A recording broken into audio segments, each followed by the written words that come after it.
Hello, and welcome to Revolutions. Episode 4.8, The Tricolor Commission. As the Second Commission approached the first anniversary of their arrival in Saint-Domingue, it's fair to say that they had shepherded the colonial crisis from mere revolt to full-blown revolution. Remember, when they had shown up, the whites were still attempting to both deny colored equality and make no concessions whatsoever to the slaves. The Second Commission had not only imposed racial equality by force, they had now gone and freed all the slaves.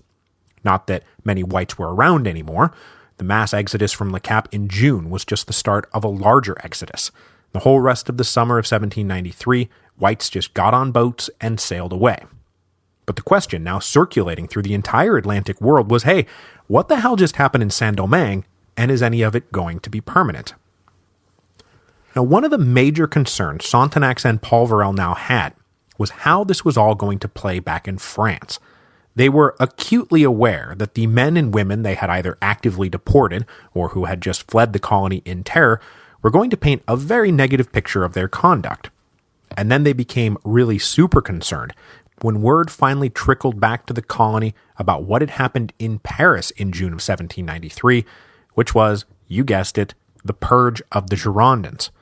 About 3 weeks before the destruction of Le Cap, the Sans-Culottes in Paris had demanded the expulsion of Brissot and all his friends from the National Convention, and Brissot was the political patron of Sonthonax and Polverel. Even if all they had done upon arrival in Saint-Domingue was plant a nice flower garden, their lives and fortunes might at this very moment be in jeopardy, and they had obviously done a hell of a lot more than plant a flower garden since their arrival. In mid-September, they got their first unofficial notice of their worst fear. On July the 16th, 1793, before news of the destruction of Le Cap had even gotten back home, the National Convention voted to recall Sonthonax and Polverel and make them stand before the Revolutionary Tribunal. The commissioners understandably decided to stay in Saint-Domingue until an official emissary brought them a written order to depart. They claimed this was to supervise the continued defense of the colony from the Spanish and British until replacement leaders arrived, but when the Revolutionary Tribunal calls, a little foot-dragging is not exactly irrational, especially because by now they knew that ex-Governor Blanchelande had been executed for far less than anything they had done, so they elected to wait for an actual order.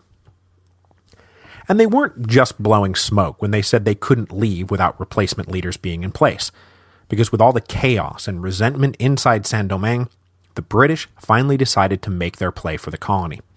In mid-September, word came round that the whites in Jérémie had invited a British naval squadron into their harbor, and 600 British soldiers had disembarked. At almost that same moment, regular army forces stationed at a naval base at Mont-Saint-Nicolas on the northwest tip of the North Province surrendered to the British without firing a shot. The British invasion of Saint-Domingue had begun. Now, just as the British were invading, Sonthonax and what was left of his little interim commission selected 6 men to go back to France and defend everything that had happened over the last year. And the very character of the commission would speak volumes. There would be 2 whites, 2 coloreds, and 2 blacks. Living proof of liberty, equality, and fraternity.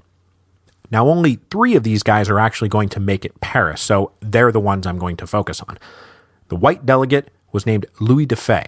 He was a lapsed aristocrat who had been an early white supporter of the commissioners in Le Cap. He had been one of the guys, for example, writing frantic letters back to them right after Governor Galbaud arrived. The colored delegate was named Jean-Baptiste Milles, about whom I can find almost no information, except that he was the colored representative in the Tricolored Commission, but presumably he was a landowner and probably an officer in the Free Colored Militia. The black representative we met last week, Jean-Baptiste Belly, the guy who had led the defense of the commissioners at the government house during the Battle of Le Cap. Born in Africa, brought to Saint-Domingue as a slave and then later emancipated, Belly's role in all of this is going to be particularly groundbreaking, as he's about to be the first black ex-slave to do, well, everything he's about to do. After the Tricolor Commission set sail, they did not head straight for France. Instead, they headed up to the United States. which meant that the first thing the Tricolor Commission got to do was run into all the refugees who had fled Le Cap back in June, and those people, oh my god, they were so mad. It's estimated that about 3,000 to 5,000 residents of Saint-Domingue fled in the June exodus. Since none of the ships in Le Cap had been prepared to suddenly be ferrying all of these civilian refugees, I mean, it's not like they had provisions or accommodations for all these people, they decided to sail them all up to the United States, the only country France wasn't at war with, and just deposit them there. So that's what happened to all the refugees. Major disembarkings occurred in Charleston and Norfolk, Baltimore, and Philadelphia. Now, the response from the Americans was welcoming and generous, and benevolent societies were established to help the utterly destitute French refugees land on their feet. As I said, the Americans had been following events in Saint-Domingue in the papers, and were understandably sympathetic to the plight of the refugees. Well, most of them, because while 2/3 of the refugees were white, the other third were either black or colored, both free or slave. Now, almost all of the blacks and coloreds were women, and they came in two principal types. They were either wives of white refugees, or they were slaves who acted as nannies and caregivers for the various white children. But there were also a few men, both slave and free in the bunch, and so along with the general fraternal embrace of the refugees, there was quite a lot of hand-wringing that some of these blacks and coloreds might have boarded the boats in Le Cap intending to spread the gospel of slave revolt in the United States. But proposals to try to limit disembarkings to only whites got nowhere, as angry French refugees barked in French that either "this is my wife" or "this is the woman who is raising my children." So the blacks and coloreds got off the boat with the whites, and rumors of a planned uprising, particularly around Richmond, Virginia, were thick in the air. Without really having much experience with free coloreds, for example, the Americans couldn't quite believe that these colored refugees were enemies of the slave insurgents, not their allies. But when nothing actually ever happened, the Americans tried to figure out what to do with the refugees. Working through all of this with the American government and various local authorities was the French ambassador to the United States, our old friend, Citizen Genet. When he wasn't driving George Washington up the wall, Genet worked on the refugee problem, and it soon became clear that they fell into three types: those who planned to go back to Saint-Domingue, those who wanted to go back to France, and those who were prepared to try to start a new life in the United States. And what with the whole world being an exploded mess of war, revolt, and destruction, for the most part, they all just had to sit tight and live on American charity for a while. It's also worth mentioning that in the late summer of 1793, Philadelphia was stricken by a pretty catastrophic epidemic of yellow fever, and while you can never be 100% sure of these things, the most likely explanation is that the epidemic came along with the refugees. So that also happened. Citizen Genet was a side character in the story of the French Revolution, but he winds up playing a critical supporting role in the story of the Haitian Revolution, because if you remember, Genet was, that's right, in the Brissot-Girondin faction. That's why he had been appointed ambassador to the United States in the first place. So though he did not know Sonthonax and Polverel personally, they had been in regular correspondence with each other all through 1793, and pretty much saw eye to eye on politics. So when the warship bearing the deposed Governor Galbaud arrived in Philadelphia, the deposed governor, like every other refugee, spun a tale of horror about the conduct of the second commissioners and how they had destroyed Le Cap, and Genet said, "Yeah, I don't buy it. I'm pretty sure this is all your fault." Genet said, "I'm going to keep your mutinous soldiers here in the United States, but I'm going to send you back to France to face the music." Galbaud and the sailors both strenuously objected to this because they did not want to be separated from each other. Galbaud needed the sailors as witnesses to back up his story, and the sailors needed Galbaud to say, "Yes, I was in charge the whole time." So they refused to be separated. Then Genet found out that Galbaud, the sailors, and civilian refugees in Philadelphia were talking seditiously behind Genet's back, and so Genet ordered the ship to sail up to New York, where the refugee population was much thinner. In mid-August, Genet and Galbaud had a final confrontation aboard the ship.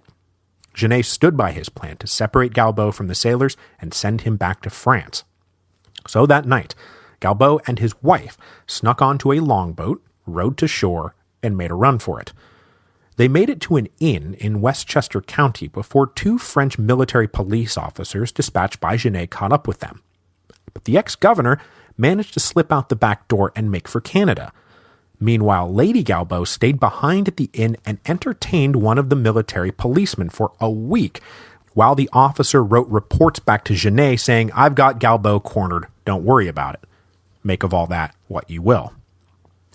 As soon as Galbo crossed over to Canada, he was arrested by the British and taken to Quebec City, where he was held until October, when he escaped and crossed back over to New York. Now basically a penniless vagabond, Galbo found meager accommodations near the border in case he had to run for it again. Meanwhile, Genet was continuing to annoy the American government, but also handle the frequent requests of refugees to either go back to Saint-Domingue or sail on to France. But Genet was now purposefully deflecting their requests. He knew that both the British and Spanish had agents recruiting in the refugee communities, so anyone going back to the colony was sure to be going to join the enemies of the Republic. Meanwhile, anyone going back to France was sure to denounce Sontenax, Paul Varel, and now likely Genet himself, and cost them their jobs and possibly their heads. Little did Genet know that the American ambassador in Paris had already denounced him, and his recall order was in the mail. Into this angry, resentful, and combative environment, the Tricolor Commission arrived in the United States in early November. On November the 8th, they landed in Philadelphia, and when the French sailors and refugees found out who was on board, they were furious. Mules and Belly elected to remain on their ship and not risk walking the streets publicly. The white delegate, Louis Dufay, tried to go out, but as soon as he went ashore, he was identified and surrounded by an angry mob of Frenchmen, and it was only with the help of a local woman that he was guided safely away. But then a further mob just marched up the gangplank of the commissioner's ship. They accosted Mules and Belly and ransacked their quarters. Only after some serious pushback was this mob dispersed. So the captain of the ship then prudently sailed on up to New York, which, like I said, did not really have a significant refugee population to accost the commissioners. When they arrived on November the 10th, Genet welcomed them with a public reception that acknowledged the commission as an official government delegation. And this is when Belly gets to do one of his firsts, as he is the first black to be recognized as an official government representative of anything in the United States or in France. The Tricolor Commission remained in New York for the next month under Genet's auspices, but the refugee French and French sailors both continued to make ominous noises about attacking and possibly even assassinating the lot of them. So the 6 commissioners agreed to split up into 2 groups, and on December the 10th, Genet put Dufay, Mules, and Belly on one of the French government's fast messenger boats and ordered the captain to sail them to France as fast as possible.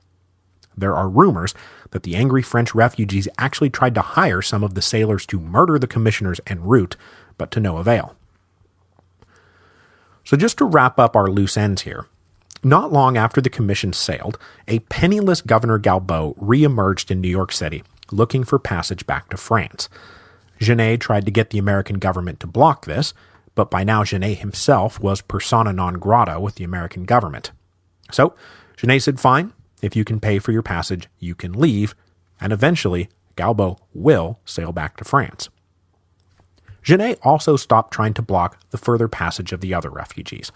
So by early 1794, they were either headed back to France, which, for the record, yes, seems like a pretty crazy time to be wanting to go back to France, but even crazier are the ones headed back to Saint-Domingue. Now, some had decided to reconcile with the new order and reclaim their property, but, as Genet suspected, a bunch of the others joined the Spanish and British as auxiliary forces to go retake what was theirs by force. Other refugees chose to permanently settle in America, where they were soon joined by émigrés fleeing the Reign of Terror. Like, for example, Moreau de Saint-Marie, the great colonial expert and one-time big white delegate to the National Assembly. Well, by now, he's a counter-revolutionary swine, and in October 1793, he ducked out of France one step ahead of an arrest warrant. After landing in Philadelphia, Saint-Marie would remain there for years. He opened up a bookshop that soon became a hub of the best bred and best educated of the French émigrés, including, eventually, Talleyrand. When Talleyrand arrived in Philadelphia, he spent practically every night hanging out in the rooms above Saint-Marie's bookshop, chatting, playing cards, and waiting for his chance to get the hell out of this backwater and back to the real action. Back in the real action, the Tricolor Commission finally made it to Paris at the end of January 1794, and boy, did they walk into a crazy mess. We are now at episode 3.36, The Liquidation Process, when the revolution is now truly devouring all her children. There was a paranoid factional struggle between the Committee of Public Safety and the Committee of General Security, and the Ultras and the Indulgents, and then Robespierre's little death cult in the middle. The Tricolor Commission is about to become a pawn in this deadly game, and to explain how and why, we need to back up a little bit. So when last we left Paris, King Louis had just signed the law of April the 4th, and then in July 1792, Sonthonax, Polverel, and the other guy had sailed away. Now, the law of April 4th was a major setback for the big white colonial interests, but it was nothing compared to what came next, the insurrection of August the 10th. The Club Messiac was full of liberal nobles and enlightened bourgeoisie like Moreau de Saint-Marie, who were now all suspected of counter-revolutionary leanings. The Club Messiac pretty much ceased functioning after August 10th. But the colonial interests were not done yet. Just before the Second Commission arrived in Le Cap, the Colonial Assembly had selected a few delegates to go back to Paris to make sure that the law of April the 4th was not followed with anything crazy like the emancipation of all the slaves. When these guys arrived in Paris, they discovered, holy crap, the king has been overthrown, and France is now a republic. Thinking fast, these colonial representatives denounced the Club Messiac types as being in league with the counter-revolutionary aristocrats, and they pitched slavery as necessary for the survival of the republic because obviously we're all patriotic republicans now. But they still faced two major hurdles. First, Brissot remained a major power in the new National Convention, especially on colonial matters. He and his ally Julien Raymond were not about to let their work be undone. And second, Paris, frankly, had bigger fish to fry.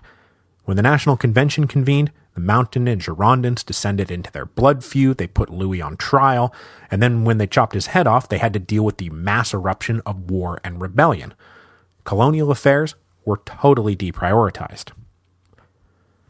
But the white colonial interest did get a few boosts along the way. In January 1793, just as Louis was facing Madame la Guillotine, the first wave of men deported by the Second Commission arrived in Paris ready to denounce Sonthonax and Polverel. But the real boost came in June 1793 when the Girondins were purged from the convention. Because the Second Commissioners were identifiably Brissot's boys, the white colonial lobbyists were now able to paint their work as a counter-revolutionary Girondin plot to destroy the colony, a story the now purged convention was ready to gobble up. So as I said at the beginning of the show, on July the 16th, the convention ordered the recall of Sonthonax and Polverel to return home and face the Revolutionary Tribunal. Then, at the end of August, word of the destruction of Le Cap and the mass exodus of the whites arrived, and everyone in Paris now solidly believed that the Second Commission was to blame for everything, and further, that they were an actively sinister force that had to be stopped. But the official agents sent to convey the recall order and bring the commissioners home to stand trial got trapped in Brest, thanks to British naval patrols, and spent the next few months just never setting sail. As the Reign of Terror prepared to really get going in October 1793, Paris hit peak anti-Girondin fury. After Brissot's arrest back in June, Julien Raymond had tried to keep a low profile, but on September the 27th, he too was denounced and arrested. When all his Girondin friends were executed a few weeks later, Raymond had to believe that he would soon be next.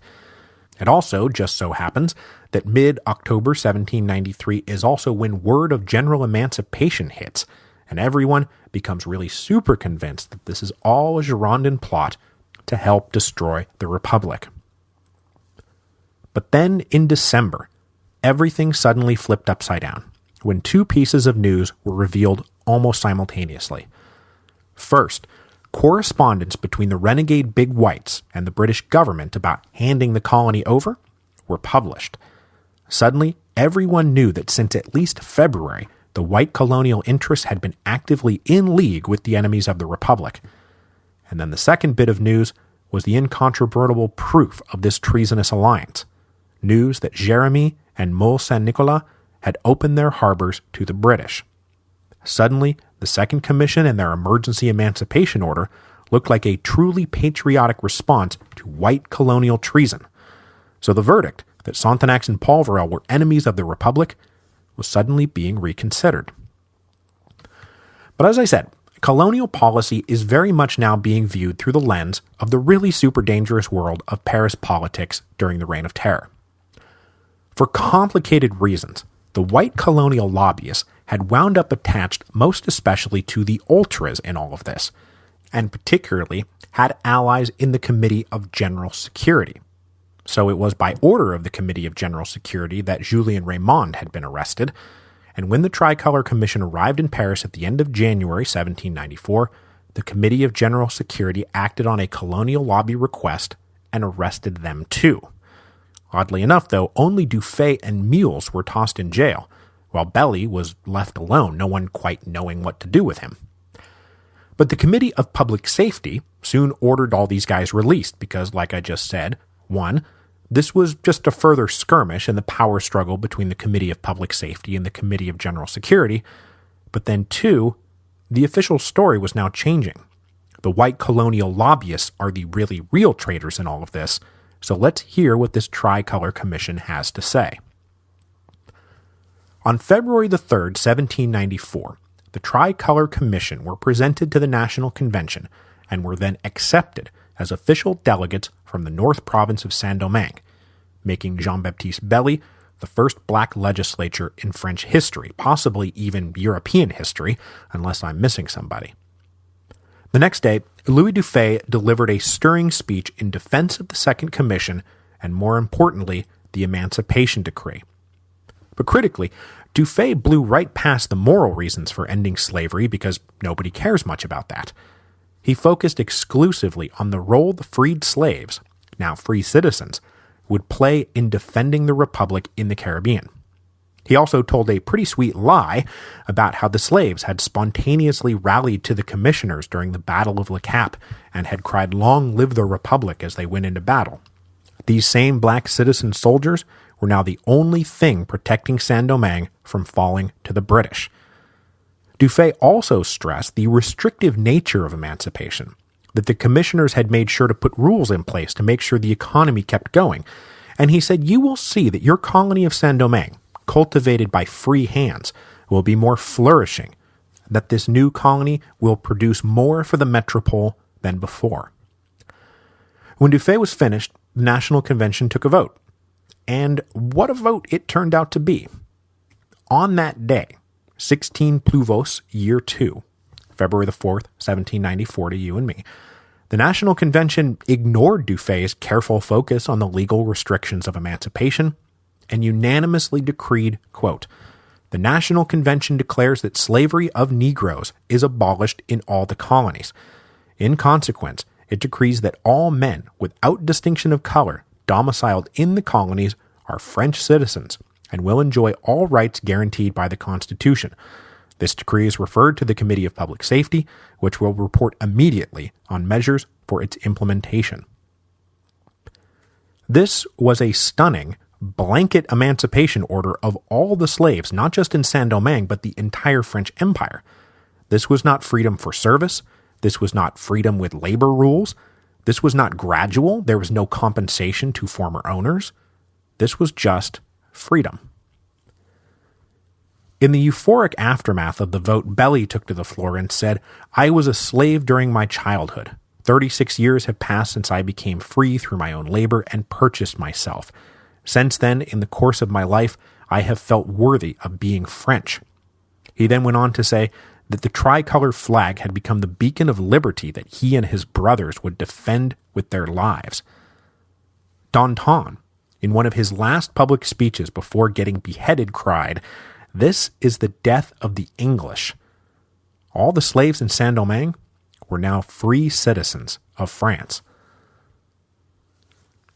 And before we head back to Saint-Domingue, though, I will note a little coincidence that I did not realize until I was putting this week's show together, that the very next day, February the 5th, 1794, is the day Robespierre came forward and delivered his famous speech on public morality, with its link between virtue and terror that we discussed in episode 3.37, The Republic of Virtue.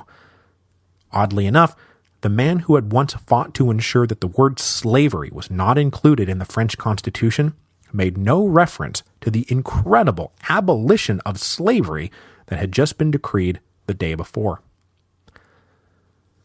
So now, heading back to Saint-Domingue, the Second Commission would have a long time to wait before this epic vindication of all their work arrived. After the Tricolor Commission set sail, it was a harrowing 7 months before they found out. And even then, the vindication was not without a major caveat for them personally. So after the Tricolor Commission sailed away, Sonthonax and Polverel were quickly dealt another major blow. The colored leaders in Saint-Marc, long one of their main bases of support, decided that the commissioners had gone too far and that emancipation was an intolerable betrayal. After making contact with British agents in November, the Saint-Marc coloreds voted to invite them into the harbor. The deal was straightforward. If you recognize racial equality and help us maintain slavery, we will help you take Saint-Domingue away from the French. But the coloreds were in for a rude awakening. The British agents likely would have promised 10,000 magical unicorns to get the British in the door. But official ministry policy, as agreed to back in February with the renegade white colonists, was that, quote, coloreds will have the same rights as this class in English colonies, which meant that whatever territory the British controlled, the coloreds were about to go back to being second-class citizens. So, no unicorns. With the coloreds betraying the Republic, Polverel rushed to Port-au-Prince to make sure the always seditious capital didn't flip too. And I forgot to mention this, but in fine revolutionary fashion, after the Second Commissioners had retaken the city back in April, they had renamed it Port Republican. But since this was pretty short-lived, I'm just going to keep calling it Port-au-Prince, if that's cool with everybody. Now, the situation became critical enough that then Sonthonax rushed down too, leaving Colonel Laveaux in charge of the military situation in the north. Laveaux then moved his forces over to Port-au-Paix, which was west of Le Cap, where he planned to hold the line against any British encroachments. I've got a map of all this at revolutionspodcast.com.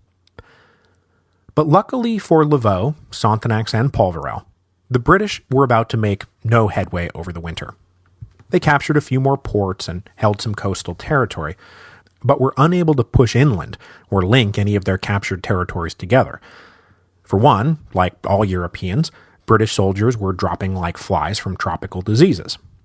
And then the mountainous interior of Saint-Domingue is, as we've seen, pretty brutal territory and riddled with armed enemies, whether independent slave insurgents who had no interest in the British trying to reimpose slavery, or armed colored armies who had elected to stick with the Republic, because the Emancipation Order had split the colored community right down the middle.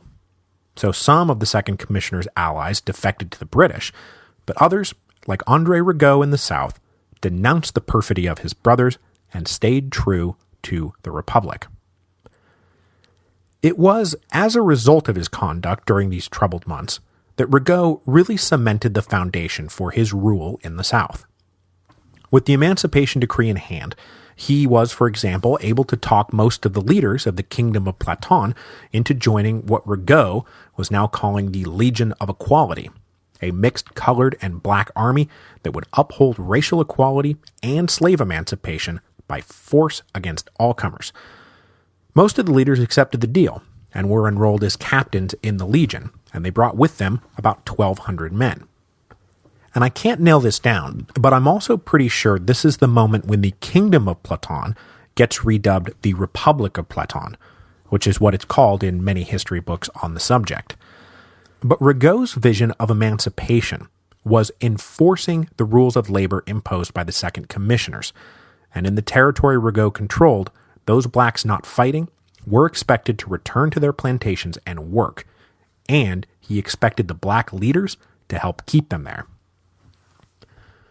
But while the staunch support of Rigaud and his forces will be critical to the survival of the mission of the Second Commissioners, there was nothing quite like the almost miraculous news they received in May 1794. Toussaint Louverture was prepared to switch his allegiance from Spain to France. Now it is likely that Toussaint had been considering this option even as he was denouncing Sonthonax's emancipation decree back in August. With the Republican cause both in Europe and the Caribbean seemingly on the brink of collapse, the principal slave generals were already positioning themselves for the new order to come. Jean-François and Bisseux's partnership was now more tenuous than ever, as each prepared to rush into the post-French vacuum and become the supreme leader of the colony. Meanwhile, Toussaint, who was technically Bisseux's second in command, had positioned himself in the greatest position of all. Jean-François controlled the eastern part of the North Province, Bisseux controlled the southern part, both with easy access to the Spanish. Toussaint, meanwhile, had gotten himself put in charge of the West, territory that bordered the Cordon of the West. Over the winter of 1793-1794, Toussaint methodically took the forts of the Cordon one by one, and by October, he had captured the port city of Gonaïves, and suddenly it was Toussaint who held the all-important line between the West Province and the North Province. Operating now on his own and away from Spanish supervision, Toussaint likely began to think hard about what to do with this new position. He was never going to be able to outmaneuver Jean-François and Bisseux by way of the Spanish. They had more direct and deeper ties to the Spanish authorities, and Toussaint would always be a mere subordinate in the Spanish hierarchy. So if he wanted to be anything more than that, and by now it's pretty clear that he wants to be a lot more than that, then the Spanish are not his best allies. Then at the end of 1793, word started filtering up that all those Spanish boasts that the French Republic was on the brink of collapse was a lot of hot air. The Republic still stood, and was possibly even winning the war back in Europe. So whose promises really counted for what around here? And then there was also the subtle distinction between the emancipation offered now by the French, which was general, and the Spanish, which was limited to the soldiers, the standard freedom for service deal. The Spanish had made it clear that they had no intention of abolishing slavery as such, and Toussaint may have by now made up his mind that general emancipation was the only way forward for Saint-Domingue. So a calculated jump over to the French at this moment might be the perfect move. And it was. In March 1794, Toussaint and Bisseux exchanged a furious set of letters indicating that they were both getting pretty tired of each other. Then, it is supposed that in April, news of the National Convention's mass emancipation decree arrived, and that pushed Toussaint over the edge. At the end of April, Toussaint's black soldiers in Gonaïves suddenly turned on their Spanish comrades, killing them all and forcing the townspeople to flee. Toussaint said, "I had nothing to do with this. Let me go look into it, and I'll punish the perpetrators of this crime, blah, blah, blah." When he arrived, he suddenly announced the existence of a secret offer from Colonel Laveaux to join the French Republican Army as a brigadier general. Then Toussaint announced he was taking the deal. He brought with him 4,000 well-trained soldiers, the Cordon of the West, and all the parishes under his control, including Acul, Limbe, and Dondon, parishes that had been at the very heart of the initial revolt. He also brought with him top-flight black officers who would soon go on to play a major role in the history of Haiti, for example, Jean-Jacques Dessalines and Henri Christophe. Toussaint's sudden defection to the French breathed new life into the Republican cause, and not a moment too soon. In early June, the depleted British got some reinforcements and launched a renewed assault on Port-au-Prince. Sonthonax and Polverel could not hold them off and were forced to flee down to Jacmel. The British captured the capital on June the 4th. 4 days after that, while in Jacmel, the agents of the National Convention finally arrived with two pieces of news, the first so sweet, the other so bitter. The agent invited Sonthonax and Polverel onto his ship and said the convention has not only ratified your emancipation decree, it has taken them even further. The slaves are all free. They are all now citizens. Emancipation had been the second commissioner's most controversial act. The unanimous endorsement by the home government must have been a huge relief. But then the other news dropped. The Committee of Public Safety had upheld the recall order. Sonthonax and Polverel were to remain on board the ship for immediate deportation back to France to face the Revolutionary Tribunal. The commissioners were not even allowed to return to shore, but they were able to hastily dispatch a few final arrangements. Now, by order of the convention, Laveaux was officially promoted to Governor General, which is finally a really great choice, and Sonthonax wrote him a letter that said whatever happens, you have to hold the colony at all costs. Polverel, meanwhile, wrote to Rigaud and vested him with autonomous authority over the South. With the colony so divided and with the British everywhere, it was pointless for Laveaux and Rigaud to try to work together. So with this last order, Polverel said to Rigaud, "You are the absolute authority in the South." And Rigaud would keep this authority until he was defeated by Toussaint in the final War of Knives in 1800, because don't worry, gang, the fun never stops in the Haitian Revolution. Next week, the new Republican Tricolor triumvirate of Laveaux, Toussaint, and Rigaud will launch simultaneous campaigns against both the British invaders and Toussaint's old comrades, Jean-Francois and Bossu. With France now exploding outward back in Europe thanks to the levée en masse, and the Republican forces winning battles in the field in Saint-Domingue, Toussaint had to be quite gratified to know that he had indeed switched sides at the perfect moment.